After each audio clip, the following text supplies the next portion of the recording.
కనిపించే ఊరి పేరు కొమ్మలూరు. సముద్రాన్ని ఆనుకుని ఉన్న చిన్న గ్రామం కొమ్మలూరు. చీకటి పడగానే జనసంచారం లేక సముద్ర తీరమంతా నిశ్శబ్దంగా మారిపోతుంది. ఆ సముద్రపు ఒడ్డున ఉన్న కొద్ది ఇళ్లలో మంజునాదిల్లు ఒకటి. తన కొడుకు రాజుకి చేపలు ఎలా పట్టాలో నేర్పించడానికి తనతో పాటు రోజు పడవలో సముద్రానికి తీసుకువెళ్తూ ఉన్నాడు. రాజు తల్లి తన చిన్నప్పుడే చనిపోయింది. రాజుకి తండ్రి మంజునాథ్ అంటే చాలా ఇష్టం. వాళ్ళింటికి కొద్ది దూరంలో స్వప్న వాళ్ళ ఇల్లు. స్వప్న వాళ్ళ అమ్మ నెత్తిమీద బుట్ట పెట్టుకుని ఇంటింటికి తిరిగి పువ్వులమ్మి జీవిస్తుంది. స్వప్నకి తను చాలా అందగత్తె అని అహంకారం. చిన్నప్పటి నుంచి రాజుకి స్వప్న అంటే చచ్చేంత ఇష్టం. కానీ తన ప్రేమని స్వప్నకి చెప్పకుండా దాచిపెట్టాడు. ఇప్పుడు తండ్రి తర్ఫీదు వల్ల చేపలు పట్టడంలో తనని మించిన వేటగాడు కొమ్ములూరులోనే లేడు అనే మంచి పేరు తెచ్చుకున్నాడు. తండ్రికి వయసైపోవడం వల్ల తను ఒక్కడే చేపలు వేటకు వెళ్తూ చేపలమ్మగా వచ్చిన డబ్బుని పొదుపు చేస్తూ ఎప్పటికైనా ఊరు మధ్యలో పెద్ద ఇల్లు కట్టి తండ్రితో పాటు తను ప్రేమించిన స్వప్నని పెళ్లి చేసుకుని జీవించాలని కష్టపడి డబ్బు సంపాదిస్తున్నాడు. ఒకరోజు పువ్వులు కోస్తున్న స్వప్నకి రాజు ఇంటి వెనుకాతల పొదల మధ్యన ఏదో మెరుస్తున్నట్టు కనిపించి అటు వెళ్లి చూస్తే, అరే, ఈ గుడ్డేంటి బంగారంలా మెరిసిపోతుంది? కొంపతీసి బంగారమేమో, పగలగొట్టి చూస్తే సరి అని అనుకుంటూ ఆ గుడ్డుని తీసుకుని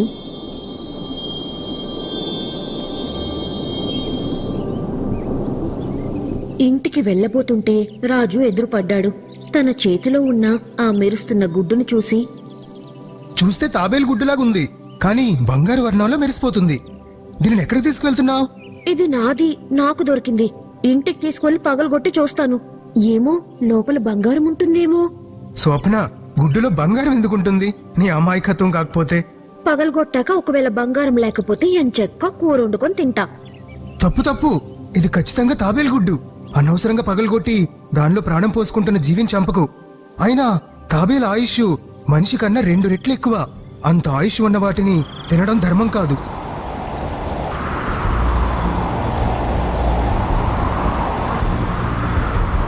ఇదేంటి ఉన్నట్టుండి గాలి దుమారం? అయినా నీ సోదాపు, ఎప్పుడు చూడు నీతి న్యాయం ధర్మం అనుకొని బుర్ర తింటావు. ఈ గుడ్డు నాకు దొరికింది కాబట్టి దీన్ని తింటాను, పడేస్తాను, పగలగొట్టుకుంటాను, నా ఇష్టం. వీళ్ళిద్దరూ వాదించుకుంటూ ఉంటే ఇక్కడికి చాలా అంటే చాలా దూరంలో ఉన్న నల్లరాతి గుహల్లో ముసలి మాంత్రికుడు ముకులిక ముక్కుకి బంగారు గుడ్డు వాసన తగిలి కళ్ళు తెరిచాడు.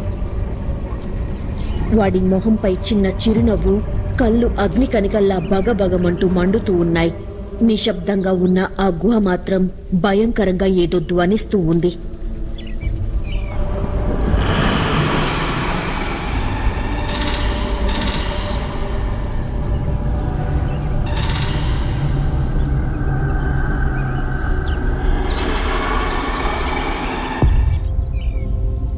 అక్కడ కొమ్ములూరులో గుడ్డు కోసం వాదించుకుంటున్నారు రాజు, స్వప్న. ఎలా అయినా ఆ గుడ్డులో జీవిని కాపాడాలని స్వప్నకి తాను దాచుకుంటున్న డిబ్బీలో కొంత డబ్బులు ఇచ్చేస్తానని చెప్పాడు. ఒకవేళ ఈ గుడ్డులో నిజంగా బంగారం ఉంటే నీ బోర్డు డబ్బుల కన్నా బంగారం మిన్నా. ఒకవేళ లోపల బంగారం లేకపోతే పోనీ మొత్తం డిబ్బీ ఇచ్చేస్తాలే.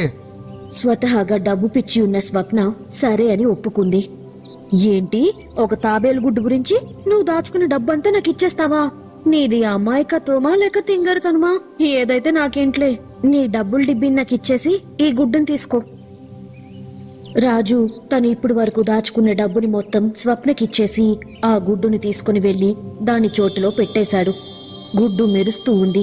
గుడ్డు ఉన్న గోతుని పరీక్షగా చూస్తే దాని చుట్టూ ఏదో విచిత్రంగా సన్నగా రక్షలాగా ముగ్గు వేసి ఉంది.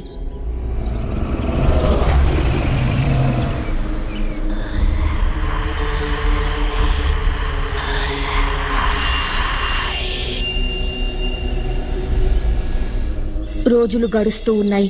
తను వేటకు వెళ్లే ముందు రోజు ఆ గుడ్డు ఉన్న చోటుకు వచ్చి దాని చుట్టూ ముళ్ళ కంపని సర్ది గుడ్డును సంరక్షిస్తూ ఉన్నాడు. రాజు ఇచ్చిన డబ్బులతో స్వప్న బోలెడు కొత్త బట్టలు, మట్టి గాజులు కొనుక్కుని సంబరపడిపోతూ ఉంది. ఒకరోజు తన ప్రేమ కోసం స్వప్నకి చెప్పి, నేనంటే నీకు ఇష్టమైతే మనం పెళ్లి చేసుకుందాం. నీతో నాకు పెళ్ళా? నీ నల్ల మొహానికి నేను కావాలా? నా అందానికి డబ్బున్న జమీందారింటి కోడలవుతాను కాని నీలాగా కూలి పని చేసుకునేవాడింటికి ఎన్నటికి రాను. ఆ మాటకి రాజు మనస్సు ముక్కలైపోయింది. బాధని దిగమింగుకుని తన పని తాను చేసుకుంటూ ఉన్నాడు. కొన్ని రోజులకి గుడ్డులో నుంచి పిల్ల బయటకు వచ్చింది. తాబేలు పిల్ల గుడ్డులో నుంచి నేలపైకి అడుగు పెట్టగానే అక్కడ ముకులికకి మళ్లీ మెలకువ వచ్చేసింది. అప్పుడు దొరికి మళ్ళీ రక్షా వలయంలోకి వెళ్ళి నేను పంపిన దెయ్యాల నుండి తప్పించుకున్నా. ఈ రోజు నీ అడుగు నేలపై పడింది అంటే నువ్వున్న చోటు నాకు తెలిసిపోయింది. ఇక నా నుండి నువ్వు తప్పించుకోలేవు. వచ్చేస్తున్నా. అమ్మయ్యా, నా డబ్బులు వృధా కాలేదు. ఒక జీవిని కాపాడగలిగాను. అయినా ఈ తాబేలు అన్నింట్లాగా లేదు, కొద్దిగా విచిత్రంగా ఉంది అని దానిని తీసుకుని వేటకు బయలుదేరి పడవపై సముద్రం మధ్యలోకి చేరుకోగానే ఇప్పటి వరకు అయితే నేను కాపాడుకుంటూ వచ్చా. ఇకపై సముద్రంలో జాగ్రత్తగా ఉండు అని ఆ తాబేలు పిల్లని సముద్రంలో విడిచిపెట్టేసి తాను వేటకి ఇంకా ముందుకు వెళ్లిపోయాడు. రాజు సముద్రం మధ్యలో చేపల వేట చేస్తూ ఉన్నాడు. అక్కడ ఇంట్లో తండ్రి ఒక్కడే ఉన్నాడు. బంగారు గుడ్డులో నుంచి తాబేలు పిల్ల అడుగు నేలపైన పెట్టిన చోటుకి చేరుకున్నాడు ముసలి మాంత్రికుడు. కాని ఆ తాబేలు ఆచూకీ దొరక్క ఇంట్లో ఒంటరిగా ఉన్న మంజునాథ్ని బంధించి తన నల్ల గుర్రాల బండిపై తీసుకుని వెళ్లిపోయాడు.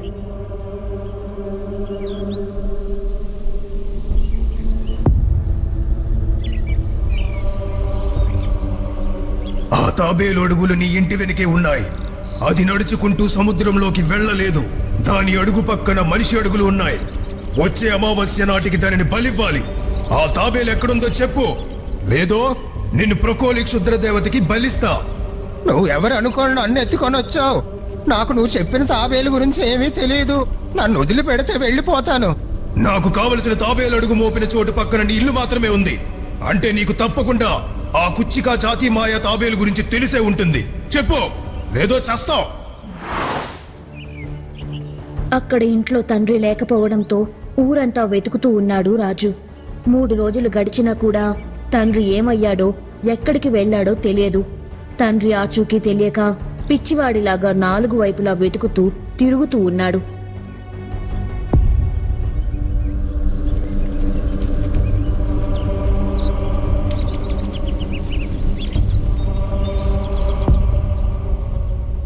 నెల రోజులు గడిచిపోయాయి. అక్కడి చీకటి గుహల్లో అమావాస్య దాటిపోయింది. ఇక నా భార్యను నేను బ్రతికించుకోలేను. నేను సంపాదించిన 250 సంవత్సరాల ఆయుష్ వృధా. నా భార్య శవంతో పాటు నేను కూడా దహనమైపోతా. కానీ చచ్చే ముందు నా శాపం తగలక మానదు. ఎవరైతే నా భార్యను బ్రతికించడానికి అవసరమైన ఆ కచ్చిక జాతి తాబేలు గుడ్డును తాకారో వాళ్లలోకి నా ఆత్మ వెళ్లి వారిని పీడించి చంపుతుంది. నన్ను ఇక్కడ బంధించి చాలా రోజులు గడిచిపోయాయి. నీకు మొదటి రోజు నుంచి చెప్తూనే ఉన్నా, నీకు కావలసిన వ్యక్తిని నేను కాదు. దయచేసి నన్ను విడిచిపెట్టు. విడిచిపెట్టను. నా చావుని కళ్ళారా చూడు. నా కాష్టం 3 రోజుల పాటు నిరంతరం మండుతూనే ఉంటుంది. అప్పుడే నా శరీరానికి పూర్తిగా చావు వస్తుంది. అప్పుడే నా ఆత్మ ప్రేతాత్మగా మారి ఆ గుడ్డును ముట్టుకున్న ప్రతి ఒక్కరిని నాశనం చేస్తుంది. అన్నట్టుగానే మాంత్రికుడు తన భార్య దేహాన్ని నిలువ చేసిన పేటికలో పడుకుని మంత్రం చెప్పగానే మంటలు చెలరేగాయి. రక్తం నులిమి శక్తిచులం, వేదన గుసగుస, వాహిని విరుస, సోదనా బంధం, శాపఖండం, రోదనా భైరవం, పర్మజ్వరమం, క్రోధనా శూన్యం, చీకటి మంత్రం, అగ్ని నర్తన, చాంద్రగ్రహణం, క్షయం క్షయం క్షయం, నా వశం. ఆ మంటలు వెలుతురుకి చీకటి గుహ ఎర్రగా మారిపోయి ఇంకా భయంకరంగా ఉంది. మాంత్రికుడు బ్రతికున్నప్పుడు మంజునాథ్కి తినటానికి ఏదో ఒకటి ఇచ్చేవాడు. ఇప్పుడు మంజునాథ్కి తిండి పెట్టడానికి ఆ గుహలో ఎవ్వరూ లేరు. అంటే ఇంకొన్ని రోజుల్లో ఆకలి దప్పికలతో మంజునాథ్ కూడా చనిపోబోతున్నాడు. అక్కడ నెలవుతున్నా తండ్రి ఏమైపోయాడో తెలియక దిగులుతో మంచాన పడ్డాడు రాజు. అప్పుడే స్వప్న వాళ్ళ అమ్మ వచ్చి, బాబు రాజు, ఎంతో చలాకీగా ఉండే నిన్ను ఇలా నిస్సత్తుగా మంచాన అతుక్కుపోయి దిగులుగా చూస్తూ ఉంటే బాధగా ఉంది. మీ నాన్న ఎక్కడున్నా నువ్వు హాయిగా ఉండాలని కోరుకుంటాడు. కాబట్టి నువ్వు లేచి ధైర్యం తెచ్చుకో. మీ నాన్నకేమీ అయ్యి ఉండదులే. ఏదో ఒక రోజు ఆయన తిరిగి ఇంటికి వచ్చేస్తారు. ఆయన వచ్చే నాటికి నువ్వు మునుపటి కన్నా హుషారుగా ఉంటే చూసి ఆనందిస్తారు. నీ కోసమని అన్నం వండి తెచ్చాను, లేచి తిను. నీ మాటలతో నాకు కొద్దిగా నమ్మకం వచ్చింది అత్త. మా నాన్న గురించి అయినా నేను మళ్ళీ మామూలు మనిషిని అవుతాను. ఇంతకీ స్వప్న ఎలా ఉంది? నీకు తెలియందేముంది బాబు, దాని అందం చూసుకుని దానికి మీడి స్పాట్ ఎక్కువైపోయింది. దానికి తోడు గ్రామ పెద్ద వాళ్ళ అబ్బాయి స్వప్న జాతరలో చూశాడట. పెళ్లి చేసుకుంటానని వాళ్ళ నాన్నని సంబంధం మాట్లాడమని మన ఇంటికి పంపించాడు. హా? గ్రామ పెద్దగారి అబ్బాయి కమల్ వ్యసనపరుడు అత్తయ్యా? అవును, ఆ విషయం ఊర్లో అందరికీ తెలుసు, స్వప్నకు కూడా తెలుసు. కానీ డబ్బునింటికి కోడలనవుతానని మొండికేసి మరీ నా చేత వాళ్ళతో పెళ్లి కొప్పించింది. నేను వద్దంటున్నా ఆ కమల్ని పెళ్లి చేసుకుంటానని మొండి పట్టు పట్టింది.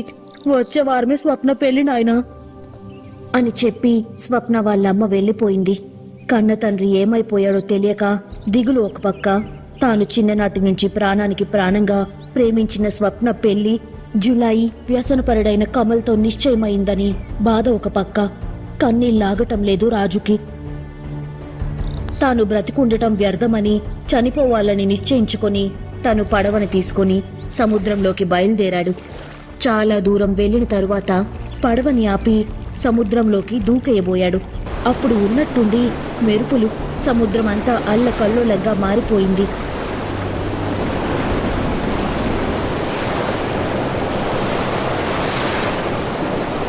సుడులు తిరుగుతున్న సముద్రంలో నుండి విచిత్రంగా సగం తాబేలు, సగం మనిషి రూపంతో పైకి వచ్చి, భయపడకు నాయనా, నేను నిన్నేమి చెయ్యను. నువ్వు నా బిడ్డ ప్రాణాల్ని కాపాడావు. ఈరోజు నీ ప్రాణాలను తీసుకోబోతూ ఉన్నావని తెలిసి నిన్ను కాపాడటానికి వచ్చాను. ఇంతకీ నీకు వచ్చిన కష్టమేమిటి? ఆ తాబేలుకి జరిగిందంతా వివరంగా చెప్పి, వాళ్ళిద్దరూ లేని జీవితం వృధా అని చనిపోదాం అనుకుంటున్నాను. నా దివ్య శక్తితో నీ తండ్రి ఉన్న చోటుని తెలుసుకోగలను. కానీ ఒక అమ్మాయి మనసు మార్చి నీ పైన ప్రేమ కలిగేలా చేయటం నా వల్ల కాదు. స్వప్న తనకు నచ్చిన జీవితాన్ని గడుపుతూ ఎక్కడున్నా నాకు సంతోషమే. మీకు కుదిరితే దయచేసి నా తండ్రిని కాపాడి నా చెంతకు చేర్చండి చాలు. చిట్టి నాన్న, నువ్వు జాగ్రత్తగా మన కచ్చికకి వెళ్ళు. నేను రాజుకి సహాయం చేసి వచ్చేస్తాను అని అనగానే పిల్ల తాబేలు నీటిలో మునిగి మాయమైపోయింది. రాజు కూర్చున్న పడవ వెనకతల నుండి తన కాలితో తోసుకుంటూ వేగంగా ఒడ్డుకు చేర్చింది. తన తాబేలు రూపంలో నుండి రెక్కల యక్షిణి రూపంలోకి మారి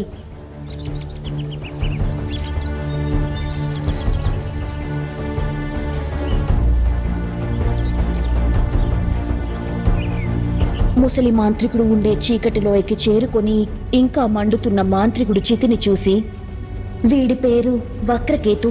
అమితమైన ఆయుష్ పొందాలని చేయకూడని పాపాలు, క్షుద్ర పూజలు చేసి ఎంతో మంది మానవుల్ని క్షుద్ర దేవతలకు బలి ఇచ్చి 250 సంవత్సరాల ఆయుష్ను పొందాడు. వీడి భార్య కూడా వీడిలాగే ఆయుష్ వచ్చేలాగా క్షుద్ర పూజ మొదలు పెట్టాడు. కానీ ఆమె పాము కాటుతో మరణించింది. చనిపోయిన తన భార్య శవాన్ని రసాయనాలలో భద్రపరిచి ఎలా అయినా ఆమెను తిరిగి బ్రతికించాలని అనుకున్నాడు. దానికి ఒకే ఒక్క మార్గం, మహిమగల మా కచ్చిక జాతి తాబేలుని ప్రకోలి క్షుద్ర దేవతకు బలివ్వాలి. మా కచ్చిక జాతి తాబేలుకి పుట్టిన 15 రోజుల తరువాత గాని మా మాయాశక్తి మాకు రాదు. మా మహిమ ఉండగా వాడు మా జోలికి రాలేడు. అందుకే అప్పుడే పుట్టిన కచ్చిక తాబేలు వెతికి పట్టుకుని దాన్ని బలిస్తే ఆ తాబేలు ఆయుష్ వాడి భార్యకి సంక్రమిస్తుంది. ఇలాంటి క్షుద్ర మాంత్రికుల నుండి మా బిడ్డల్ని రక్షించుకోవడానికి సముద్రం విడిచి భూమిపైకి వచ్చి శక్తివంతమైన రక్ష మధ్య ఎవరు చూడని అడుగు పెట్టని ప్రాంతంలో గుడ్డు పెట్టి మళ్ళీ సముద్రానికి వెళ్ళిపోతాం. ఆ గుడ్డులో నుండి బిడ్డ పుట్టే వరకు నాకు నా శక్తి ఉండదు. ఆ సమయంలో సముద్రం అడుగున ఉండే మా లోకం విడిచి బయటకు రావడం నిషిద్ధం. అలాంటి సమయంలోనే నువ్వు నా బిడ్డను కాపాడావు. మా వల్లే నీ తండ్రి ఇన్ని రోజులు నరకయాతన అనుభవించాడు. నీ రుణం ఎప్పటికీ తీర్చుకోలేము రాజు. తిండి లేక నీరసంతో చావబోతున్న మంజునాథ్ దగ్గరకు వెళ్ళి,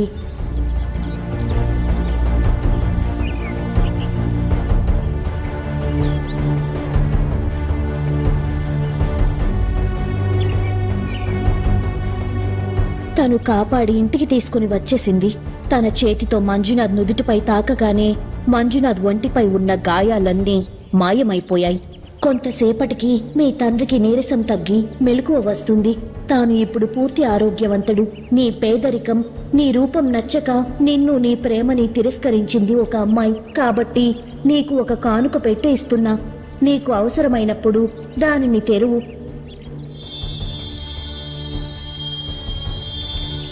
నీకు కావాల్సిందే ఆ పెట్టె బహుకరిస్తుంది. నా బిడ్డ నా గురించి ఎదురు చూస్తూ ఉంటుంది. నేను వెళ్ళి వస్తాను అని రాజు చేతికి రక్ష కట్టి, ఇక నీకు అంతా మంచి జరుగుతుంది. ఎప్పుడన్నా ఆపద వస్తే ఈ రక్షని సముద్ర నీటిలో ముంచి నన్ను పిలువు. క్షణాల్లో నీ ముందు ఉంటాను అని చెప్పి ఆ తాబేలు సముద్రంలోకి వెళ్లి మాయమైపోయింది. రాజు తన తండ్రి క్షేమంగా తన దగ్గరకు వచ్చేయడంతో చాలా సంతోషించాడు. అక్కడ చీకటి గుహల్లో మాంత్రికుడు కాష్టం పూర్తిగా కాలిపోయి అందులో నుంచి ఉగ్రరూపంతో ప్రేతాత్మ ఎగురుకుంటూ వచ్చి మాయాగుడ్డును ముట్టుకున్న రాజుని ఆవహించబోయింది. కానీ రాజు చేతికి ఉన్న రక్ష వల్ల రాజుని ఏమీ చెయ్యలేక అక్కడి నుండి పెళ్లి కూతురుగా ఉన్న స్వప్నని ఆవాహించేసింది. ఎందుకంటే మొదట ఆ మాయాగుడ్డును ముట్టుకున్నది స్వప్న కాబట్టి. స్వప్న భయంకరంగా మారిపోయింది. దెయ్యం పట్టిన ముఖం చూసి అందరూ భయపడిపోతున్నారు. తనని ఒక గదిలో బంధించేసి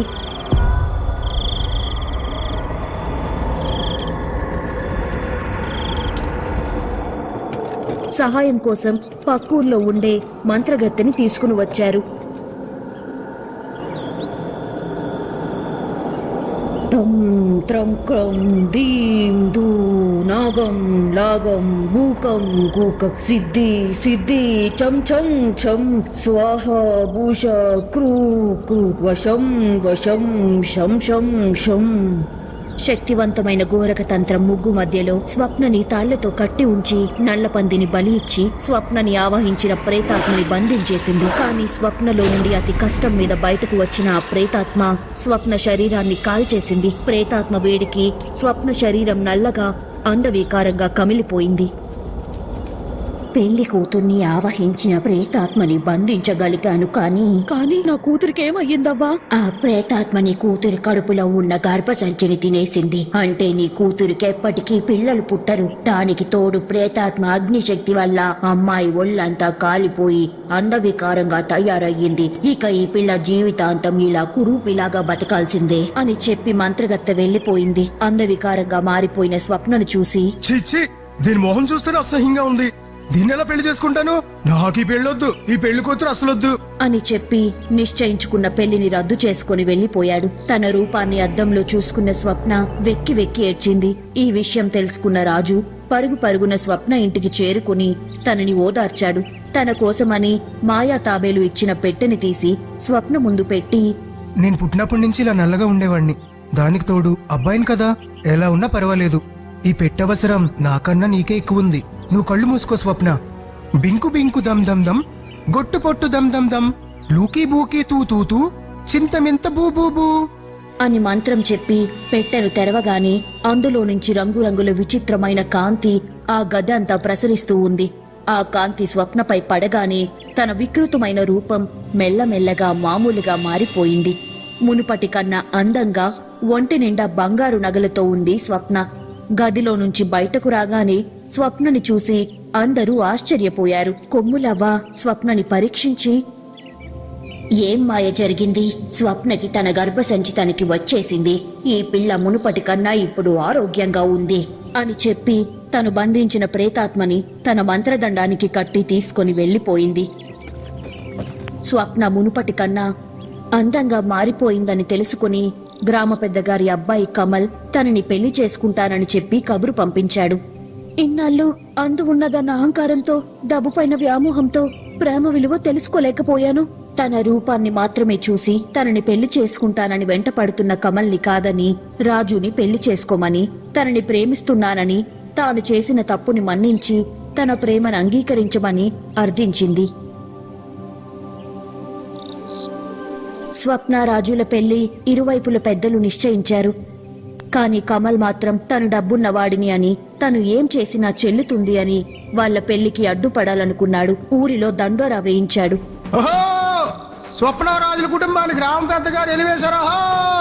కాబట్టి వాళ్ళకి పప్పు, ఉప్పు, అల్లం, బెల్లం, ఆఖరికి నీళ్లు కూడా ఎవరు సాయం చేయకూడదు. ఎవరైనా గ్రామ పెద్దగారి మాట కాదని సహాయం చేస్తే కఠినంగా శిక్షించబడతారు. వెలివేయబడ్డ ఊరిలో బ్రతకడం కష్టం కనుక ఆ ఊరు విడిచి వేరే ఊరు వెళ్లిపోదామని రెండు కుటుంబాలు నిశ్చయించుకున్నారు. కష్టపడేవాడికి ఏ ఊరైనా ఒకటే. రాజును మించిన వేటగాడు ఈ ఊర్లోనే లేడు. సముద్రం ఉన్న ఏ ఊర్లోనైనా మనం సుఖంగా బ్రతకగలం. పదండి, ఇంకో ఊరికి వెళ్లి హాయిగా బ్రతుకుదాం అని అందరూ కలిసి సామాన్లన్నీ మూటకట్టి పడవలో వేసుకుని పక్కూరికి బయలుదేరారు. తాబేలిచ్చిన పెట్టెను సముద్రంలో పడేశాడు రాజు. ఈ పెట్టి ఒకసారి మాత్రమే పనిచేస్తుంది. దీనివల్లే నీ రూపం నీకు వచ్చింది స్వప్న. రాజు, నీ కోసం కాకుండా నిన్ను కాదనుకుని వేరే ఒకరిని పెళ్లి చేసుకోవాలి అని అనుకున్నా అమ్మాయి కోసం నేను బహుకరించిన ఈ మాయ పెట్టెను వాడి స్వప్నని రక్షించుకున్నావు. ప్రేమించిన అమ్మాయి కోసం నువ్వు చేసిన త్యాగానికి నీకు ఇంకొక బహుమానం ఇస్తున్నాను.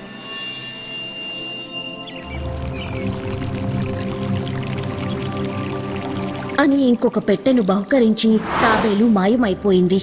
ఆ పెట్టె తెరిచి చూస్తే దాని నిండా వజ్ర వైడూర్యాలు ఉన్నాయి. వాటితో తన సొంత ఊరిలోనే బోలెడు పొలాన్ని కొని ఆ ఊరిలో వాళ్ళకి నీళ్ల కోసం బావులు, బడులు, గుళ్ళు కట్టించాడు. రాజు మంచితనానికి ఊర్లో వాళ్ళందరూ రాజునే గ్రామ పెద్దగా నియమించారు. గ్రామ పెద్ద పదవిని స్వార్థం కోసం వాడుకున్న కేశవ్నాథ్ని, వాడి కొడుకు కమల్ని బహిష్కరించారు. వాళ్ల పొలంలో ఇళ్లల్లో పని చేయడానికి మనుషులు లేక వాళ్ల పనులు వాళ్ళు చేసుకోవడానికి ఒళ్ళొంగక సతమతమవుతూ వాళ్ళు చేసిన తప్పుకి శిక్ష అనుభవిస్తూ ఉన్నారు. రాజు, స్వప్న హాయిగా జీవిస్తున్నారు.